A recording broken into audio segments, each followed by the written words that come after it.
Hello, everyone. This is Greg Giglio, and we have another edition of our weekly video message. This one is for Friday, March 8th. It's not very long again. Not getting a whole lot of responses here, but hopefully that changes here in the spring. But got a few shout outs here. So one came in for Trisha Crane, my executive assistant, for always being kind, welcoming, and helpful with a beautiful smile.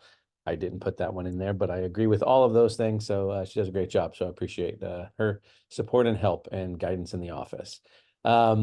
This also wanted to let you know that we've had a lot of success with our girls soccer team, and the good stuff just keeps happening. They're going to be honored at the San Jose Earthquakes game on tomorrow on Saturday the 9th. So if you're at the game, maybe you get to hear our coaches being talked, or not our coaches, our students being talked about, but our coach, Raquel De Jesus, was named Coach of the Year for the SCVAL for soccer. So congratulations to her. And again, that's a sign of how awesome the team was and what a great job she did. So congratulations again to our Lady Mustangs there. Moving on to questions and concerns, we really only had one, but it was basically like, where are we with course selection and what's going on there? And so, as you know, you were required to turn in your IK-12 and IC forms in February. Our counselors go through all of those and double check that they're have the right number of classes on there, and there's conflicts or questions or whatnot. They kind of go and try and fix those out. They then kind of start to process that, and we start to get some initial numbers that we share with our district office and say, okay, we believe based on the number of students and the type of requests they're asking that we need this type of staffing and this kind of sections, this number of sections. So there's a little bit of that negotiation that goes on behind the scenes.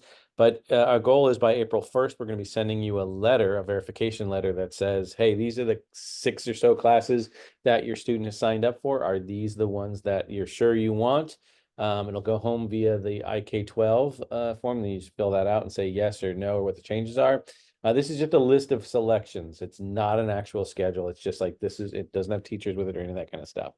We give you about a week to verify that that's what you want. And then as soon as you return those to us, that's when we can start building the schedule. And so we'll have a better idea of how many kids are coming, how many kids are not, what specific classes they're going to want or need. And then we start to build from there.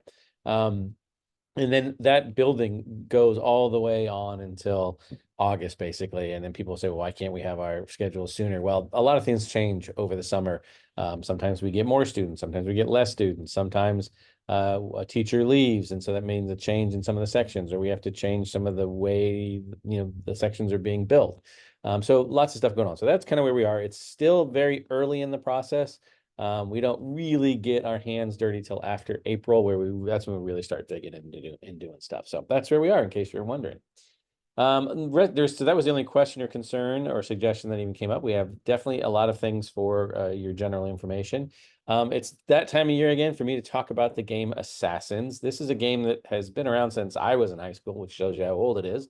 But basically, it's a game where kids use different things. It can be a squirt gun, it can be a spoon, or different things. But basically, you go out and you have a target, and you're supposed to eliminate that target, and it's called Assassins. And so it sounds like a fun game, but to be honest, it's something that we highly discourage. It is not a homestead or school or district activity. It is not something that should be played in or around or near our campus.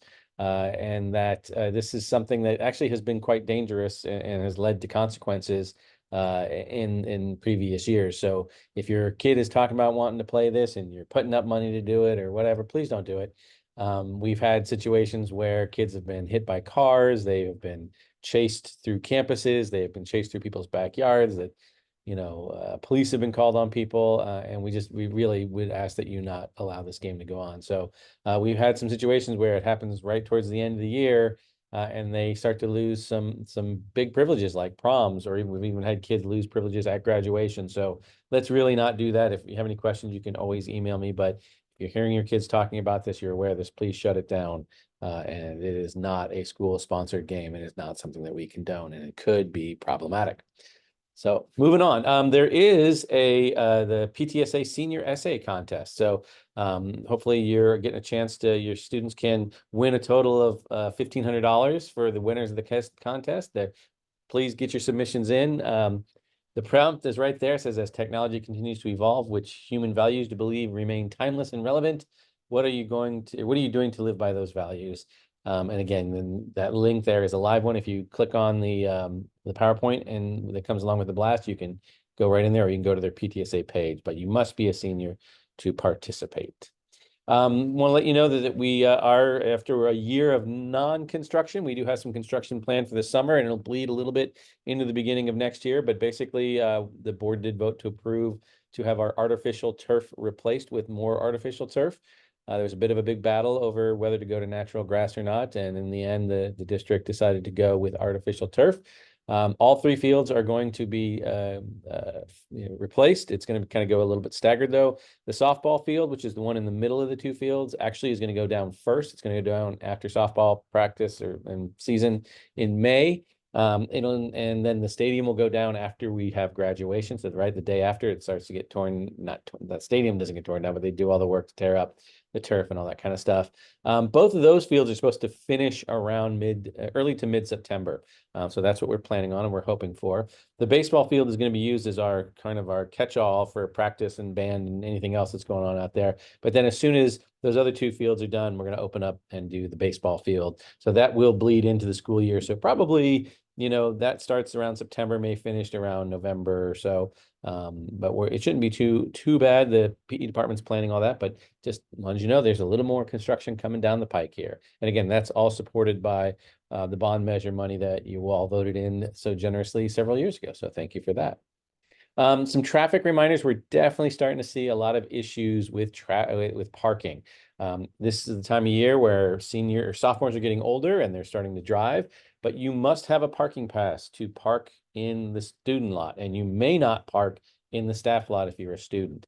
There is some staff parking in the student lot. We understand that might feel a little, contradictory, but we do have the need for that many staff members and that kind of stuff. But we do have more space in the staff lot now that the construction people are gone. And so there should be more spaces for our students. But again, if you do not have a parking pass, you're a student, you do not have a parking pass, or you're parked in the staff lot, we are going to start calling law enforcement. So we would ask that you please do this, because it is becoming problematic that people are just ignoring our requests and parking wherever they want to and blocking. So teachers are having to scramble to find parking.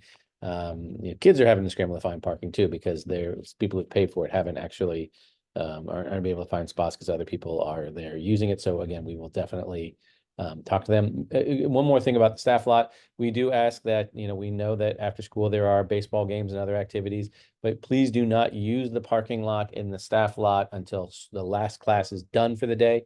Not your last class, but the last class of the day. Teachers have started to leave. You can then come in. You can't park your car there earlier. So again, people are parking in all sorts of wrong places too. So we really ask that your help in enforcing this. Here are some important dates for March and even going into a little bit of April here.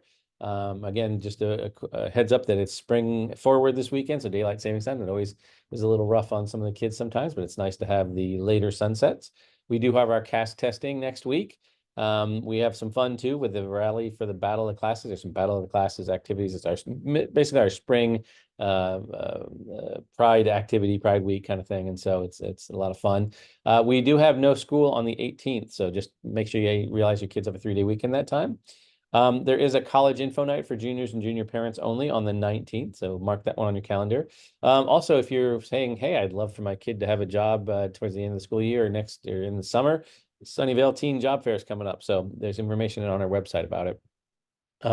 We also have Multicultural Week coming up in the beginning of April. Also in the beginning of April, we have the Foundation Spring for Education event. It's a really fun event. So there are details in our newsletter and on our website. So you'll see more that'll be coming out too, but hopefully you get a chance to take part in some of the fun and maybe help raise some funds for our education.